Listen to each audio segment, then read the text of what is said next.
Alright, ladies and gentlemen, and welcome to today's video upload on Monday Night Raw's episode from last night on April 13th, 2015. Overall, the show was an okay show. It wasn't nothing bad. Extremely bad anyway. But it was kind of bland. There wasn't a whole lot to say, ooh, this was exciting. It was just, a typical normal little build-up towards the pay-per-view. And that's pretty much it. That's really what it was. And I'm going to go through a little bit more in depth about some of the things that went on this show. First thing that we started off with was John Cena coming out, doing a promo based on, him and Rusev having their issues and doing a build-up for their match at Extreme Rules for the United States Championship. As noted in this episode, after John Cena's United States title defense, Rusev decides that he and Lana will make the match a Russian chain match, which to me, I don't fucking know what the hell that's supposed to mean outside of something like what Kane and Triple H did in 2001 and what Brock Lesnar and Undertaker did in 2003. But nothing too majorly big about this, so big whoop-de-fucking-do. It's a steel cage, or steel chain match. Big fucking whoop. Not really a big deal in my opinion. We know who's going to win. John Cena's going to retain. I don't think they're going to make Rusev win the belt back. In my opinion, Rusev really his momentum is kind of dead a little bit. You can see what happens after Extreme Rules, but in my opinion, his momentum is really kind of fucked. Anyway, John Cena comes out, does a spiel about Rusev and about how much he thinks he's a pussy because he won't have the match during a Monday Night Raw episode, get it out of the way and be done with it. And John Cena's opponent comes out, and it's Wade Barrett, as Bad News Barrett, of course. And this match, I have to say, ladies and gentlemen, was very good match. Very entertaining. You'd kind of think that maybe they could have gone with Barrett on this one to win the belt, but because you know how they're trying to build up Rusev and John Cena, that wouldn't have been a very smart idea on their part. But also on top of it, Wade Barrett's getting a shot for the Intercontinental Championship. But, if you think about it, though, it would be kind of a smart idea to have the title unification match now, Intercontinental U.S. title, but I think it would be better if they go with a build-up towards this to SummerSlam, which that's their original plans for right now, as I know for a fact, through what I've heard on No DQ and whatnot. But anyway, so that match was a very good match. It was very entertaining, back and forth. Seemed like you really couldn't tell who was going to win, even though, based on storylines, you knew John Cena was really going to win the match when it came down to it. But it was still a very interesting and fun and entertaining match. We also get Seth Rollins and Randy Orton have two matches. Each of them winning their match, they get to call a stipulation for the match, for their Extreme Rules title match for the World Heavyweight title. Those matches kind of sucked. I definitely will be able to go into more depth. The next match that was after the United States title match was the Divas match for the number one contenders for the Divas title. And of course, Paige won this match. No surprise, they were in London, so that is believable why they would go with Paige. And Naomi attacked her afterwards when they started talking. When Paige talked to Booker T in an interview in the ring. Naomi was very pissed off about it. Later on in the show, she does do a promo, asked why she do that, and she said, real simple, what does wins and losses mean around here anymore? I mean, this place seems like a fucking circus, and it's just retarded. And really, I thought to myself, it was really funny. They're doing a storyline on this, but in reality, it's true. That's all they're doing. It's just a fucking joke. There's no rhyme or reason to anything they do anymore. They just do things. There's no plan, a major plan for anything, really, in my mind. I mean, they've done some things recently that have been good, but majority of the time in the last couple of years, they haven't really had a major plan, an idea where they want to go with things. They just seem to do things at random, last minute plans, all these kinds of things, and it's just kind of stupid as fuck. The match overall wasn't bad, but it wasn't that big of a deal either. I mean, it was just an okay, average Joe match. So, I mean, it was nothing. To give you guys overall stars out of 5, what I thought of John Cena's match, I'd say that was a 4 out of 5. Not a bad, not a really horrible match at all. Very decent, and very entertaining, as I said before. And this Divas Battle Royal, I'd say it's a 3. I'll be, nice enough to say it's a 3. It wasn't too bad, but it wasn't that big of a deal either. So it was a joke, in my opinion, overall. But good for Paige. I like Paige. I think she's one of the better female wrestlers in the women's division. So, good for her. Moving on with this, then we get the Luchador Dragons and the Ascension. Now, let me be honest with you guys. The Ascension has been really horrible lately. Bottom line, they are nothing compared to what they were in NXT. NXT, they were 10 times better than what they were in the main roster. These guys are just absolute shit. They lost to the Luchador Dragons, not surprising. And the Luchador Dragons, once again, Kalisto with Sin Cara, they are a great tag team. They really deserve to be in the #1 contender slot for the tag team titles. And I think what they need to do is build up with these two tag teams with that championship. I don't think that the Luchador Dragons should win the tag team titles just yet. I think they need to be the title chasers, not the winners of the belt. So it makes it a little bit more interesting, and they could drag it out. Since, not to mention, they ain't got a whole lot in their tag team division to start with. So why not stretch it between those two tag teams anyway? Outside of the Usos, in my opinion, there's really nothing else in the tag team division. So I kind of go with that. This match, I'd have to say a 3 as well, just mainly because of Kalisto and a little bit of Sin Cara. But Kalisto is by far the best wrestler out of the tag team. And on top of it, it's going to be interesting seeing him as a single competitor in the next year or two, maybe, depending on how long they decide to keep these two together as a tag team. So, really, I think that these two guys are going to be a good tag team together and become really good tag team champions. So I definitely am looking forward to those matches that they might do. They'd be stupid if they don't, personally. To go with a stretched out storyline between Cesaro and Tyson Kidd against the Luchador Dragons. I think that would be a horrible mistake. They could go with a lot of good storylines, build off of something competitive. It doesn't have to be nothing special, just something, competitive, sports nature type of thing, and make it entertaining. Have reasons to keep building up for a match, and there's many other ways of doing it. I mean, again, I'm not going to go into a long story about it, but, the Tyson Kidd and Cesaro could be, doing their role as bad guys, cheating because they're afraid of losing their belts, and they get, the Luchador Dragons keep getting title shot after title shot, but keep getting screwed on top of it.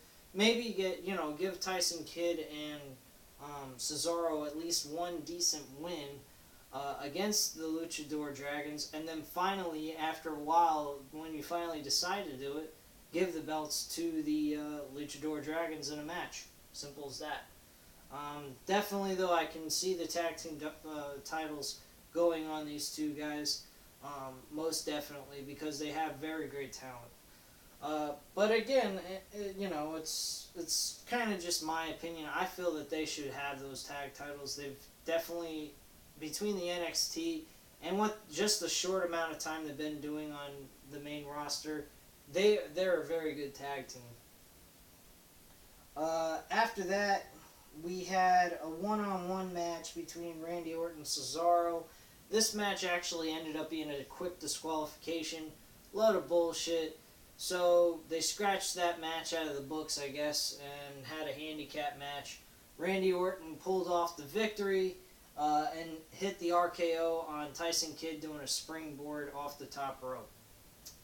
Nothing too special there. Seen that many times. Used to be very, awesome to see, but with it being done so many times, it's just to be expected sometimes, So, I mean, it wasn't nothing too spectacular, but still a very good match, regardless of the fact that, Randy Orton's made that kind of spot, a little stale after a while, but that's not his fault. It's just the move gets kind of stale after a while, and then you just got to become a little bit more creative with things. But, I mean, it's whatever. It was a good match, regardless of what, how stale I think that spot is, but still, it's a very good ending, regardless. And it was a very fun, entertaining match. I'd have to say I'd give it a 3.5 out of 5 stars. Not a bad match whatsoever. Kind of kept me a little off my, on the edge of my seat. So I was kind of entertained by this, and wasn't too bad of a match at all. Definitely with, Cesaro and Tyson Kidd, I think they put on some decent matches, especially Cesaro. I think he's the most underrated talent on the show. From what I remember about some promos, I kind of zoned out during promos. I didn't even care too much about promos this week on Raw. It wasn't as good as it's been in the last couple of weeks. But I do remember Bray Wyatt doing a promo on somebody. It doesn't make any sense to me. All this guy does is just keep fucking talking and talking and talking. To whom, I don't know. I don't know who the hell he's referring to with these promos. He's doing them week after week after week, and I understand he ain't doing that many matches because he's probably still recovering from a sprained ankle, and they don't want to risk him, making it worse or anything. So they're just trying to limit him down in the ring. But still, regardless, I just can't understand what the fuck that was all about. Like, he didn't really, gave a lot of explanation of who he was talking about. He was just referring to himself as the new face of fear. Okay, great. Who the hell are you talking to? I mean, outside of yourself. I mean, it's just fucking retarded. But he's referring to somebody. He's just, not giving the audience any idea who the fuck he's talking about. It's like we gotta figure out the fucking mystery of what he's referring to. And that after a while, to me, after a while, is gonna get fucking annoying. But, anyway, it wasn't a bad promo. It just, to me, it was just cuckoo for Cocoa Puffs. I thought it was crazy, and it just didn't relate to any... He wasn't, referring to anyone that he's talking about. So, what the fuck? It doesn't make any sense.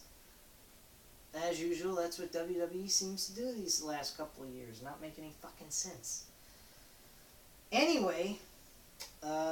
we also had a little bit of a confrontation between Seth Rollins and Kane. Originally, Kane scheduled Dolph Ziggler to face Seth Rollins.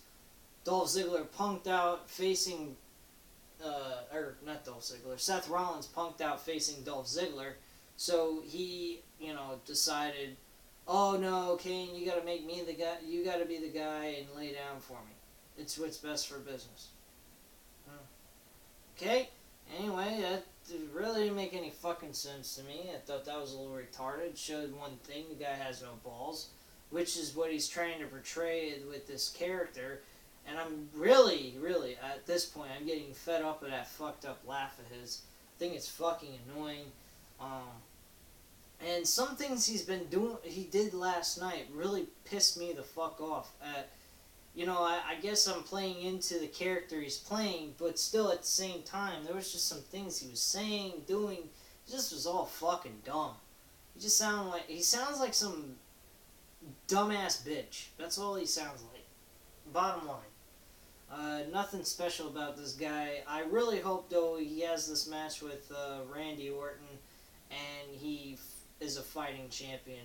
All in my opinion, he's trying to rip off the rated R superstar Edge. That's all this guy is a carbon copy of him with a little bit of Randy Orton's characteristics added into it. Other than that, he's not that big of a deal in my opinion. He's got great wrestling skills, no doubt about it. But there are some things that I don't like about Seth Rollins right now. It's really starting to aggravate the living shit out of me. But he's playing a role, so he's doing his job as a heel. So good for him. Voila. But the kayfabe in me is saying, fuck this shit. This is retarded. I hope he gets his ass kicked. But Randy Orton being a 12-time champion, it's a little overkill. I don't think he needs another title run. Unless it's absolutely important to like where it helps boost a real young superstars that rising up into the company, like an Adrian Neville or something like that of that kind of nature. But anyway, I don't want to go make this video way too long for you guys. So Dean Ambrose goes ahead. He has a match with Adam Rose.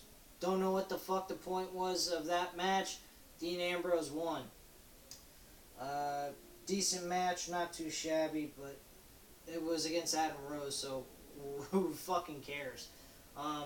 3 out of 5 stars just because Dean Ambrose was in it. Stardust versus Fandango. Stardust, of course, won the match. Fandango did a post promo from their match. It was pretty funny. He turned into a face, I guess. It was really funny and entertaining. Kind of a little bit silly, but regardless, it was really kind of different for him, and I was entertained by it, which I'm not very entertained very often by Fandango. I still don't look at him as any kind of quality of becoming a mid-card or main event champion. No fucking way in hell is that's happening in my mind. I don't believe that would ever happen. He ain't believable. Match itself, 3 out of 5 stars. Nothing special about this. Now the main thing that pissed me off the most about this show, and was absolutely fucking drawn and dumb as shit. We finally get to a match where we're in the second, the match where Seth Rollins gets the opportunity to have his match with Kane, decide what kind of match he would have if he wins against Kane. And Kane is about to go out and lay down for Seth Rollins. As you all know, Seth Rollins won that match in a very fucked up fashion. I've never seen anything like this. But we go ahead, before the match started, Kane and Daniel Bryan do a face-to-face confrontation. And, Daniel Bryan's like, what are you doing, man? You're gonna actually lay down for this schmuck? And be like WCW's bullshit, like how Hulk Hogan made Kevin Nash lay down for him? I mean, you're really gonna do that? What kind of fucking dignity do you have for yourself? Do you have any respect or ounce of respect for yourself? I mean, you just seem like you're just a fucking shell of yourself, former self. You just seem like a jackass. In which case, he's right. Kane is a jackass. Kane needs to retire. Kane needs to leave WWE along with The Big Show. The Big Show is fucking annoying. I also forgot to mention that Roman Reigns came out. I'll talk about that just after I get finished with talking about Kane and Seth Rollins. So, Seth Rollins wins the match. You think that Kane went ahead. He looked like he was going to lay down. He kicks out immediately, tosses him up in the air. He gets up, and he starts wanting to kill him. Seth Rollins continues to try to supposedly talk sense into him, which I think what he was doing was not sensible at all. What's the word I'm trying to look for here? Logical or smart or anything. You're not helping Seth Rollins do anything but look like a fucking pussy. But he went ahead, he chokeslammed him, pinned. He went ahead and J&J Security tried to get Kane to listen to reason. Whatever reason they're trying to get to outside of fucking being jackasses. And then finally he chokeslams him again and then pins him one, and then not pins him, lays down and has Seth Rollins pin him 1, 2, 3. Now this went on. Let me see here. I'm on cagematch.net, which you can actually find. Match cards and everything for specific shows. This match went on for 4 minutes and 33 seconds based off of what cagematch.net had to say about that. And for 4 fucking minutes, you're going to tell me you're having a fight within yourself to kick a little fucking schmuck's ass, and on top of it, you're going ahead and you're way taller than him, you've been around longer than him, and you're going to contemplate whether or not you should beat his ass or lay down for him, and then finally, after all that, you're going to lay down for him anyway? Like, what the fuck? Like, get the hell out of here with this shit. That was absolute garbage.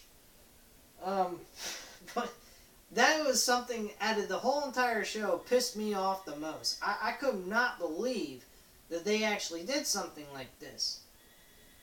Now, the other promo I forgot to mention, which was way early in the show, I think it was about around 9 o'clock hour, we had Roman Reigns talking about how he felt about not winning the belt. A pretty standard promo, nothing too shabby or bad, I think, from what Roman Reigns did. And then the Big Show, he goes ahead, does his spiel about how he wants to put him down, keep him down. He liked how he lost at WrestleMania, blah, blah, blah, and all kinds of other bullshit. So, after that, they go ahead, Roman Reigns walks backstage, and then he's thrown right back onto the entranceway and gets thrown into this London car that was on by the stage and gets his ass kicked. Now, I'm not no genius. I won't admit I'm a genius. I'm not an idiot either. I'm, an average Joe kind of guy. And I just have to say one thing. Why? Why Big Show and Roman Reigns at Extreme Rules? I mean, what the fuck's the point? These guys have faced each other more times than I can count. They've been facing each other since January of this year. Since after the Royal Rumble, they have been actually probably before that, probably like late December of 2014. They've been facing each other. This shit's been going on long enough. They've faced each other enough times that you could make this match so fucking stale and boring that you would rather go and have a piss break than sit there and watch this shit. I mean, and not to mention, their very first match wasn't that great either in 2014 in December, from what I remember. It was boring as shit. Nobody was interested. Nobody even cared. It was garbage. So, I mean, like, what the fuck's the point? Get Roman Reigns with another guy that he could work with. This is shit. Anyway, getting back on track to ending this whole ordeal. The next match, which we had, was Damien Mizdow and The Miz, and Damien Mizdow won this match. So, I mean, nothing special here. No point in even having the match. Guess they want to even the playing field and maybe have those two face each other at Extreme Rules as a kickoff show or some shit. Who the fuck cares? Match wasn't even that important. And I'd say it was a 2 out of 5 star match. I don't know why people get all bent out of shape for Miz now. I think he's a fucking jackass just as much as the Miz. They both suck. Who cares? Ryback and Luke Harper. I was actually quite impressed with this match. I mean, it's not like, you know, the greatest match of all time, but I thought it was kind of entertaining. I found some interesting things about the match that Ryback had with Luke Harper. And I don't think it was horrible or anything like that. So I have to say that it wasn't bad at all. Dean Ambrose actually came out at the end of the match. It ended up being a disqualification, by the way, and Ryback won by disqualification. And Dean Ambrose came out and he attacked Luke Harper since after the last 2 times they've come in contact with each other. Luke Harper's been demolishing Dean Ambrose. So you definitely can tell that this is going to be an Extreme Rules. So, I mean, that's not bad, but, I mean, Dean Ambrose deserves better than this. I do particularly think that Dean Ambrose should beat Luke Harper in this scenario and move on and do some other things in the next pay-per-view. Because I think that he really deserves a push. After all the things he's been getting thrown at him, you know, he's been doing very well in his matches. He's not bad, very entertaining, and very enjoyable to watch. So I definitely think he deserves a shot at, you know, more main event type status type matches, sort of thing. Anyway, moving on with this. The last match that was done on the show was Dolph Ziggler and Adrian Neville. This match was fantastic. This match was the show stealer of the night. Again, Adrian Neville showing that he has great athletic skills and is a great entertainer and performer in the ring. Simple as that. This guy is they keep saying, Seth Rollins got this catchphrase, I'm the future of professional wrestling or the WWE, whatever the fuck he wants to say. This guy, Adrian Neville, is the future of WWE. This guy, if you want to talk about faces, the face of the company, I know I did a video yesterday about this, but this guy, in my opinion, deserves to be the centerpiece of the company once he gets to the level he needs to be at to be a main eventer and hold the world championship. This guy has got amazing skills. He brings out the best in everybody he faces, and he's just an excellent talent. Regardless of his loss and win category thing, per se, in the last 4 matches, he's 2-2 technically. He's been doing an outstanding job. I mean, this guy really is a very talented guy, and I'm not discrediting Dolph Ziggler. Again, this guy, Dolph Ziggler, is really a good, you know, wrestler in the ring and entertainer. He ain't bad on the mic. But this guy, Adrian Neville, brings the best out of everybody in the last 4 matches. 2 of them being against, you know, Curtis Axel, but who fucking cares? But the 2 matches he had with Seth Rollins and Dolph Ziggler, outstanding matches. Total fucking show stealers. 2 weeks in a row, stealing a show with Dolph Ziggler and Seth Rollins. I mean, there ain't much to say. This guy he's got the talent to become a major star in this company. I don't care what anyone says.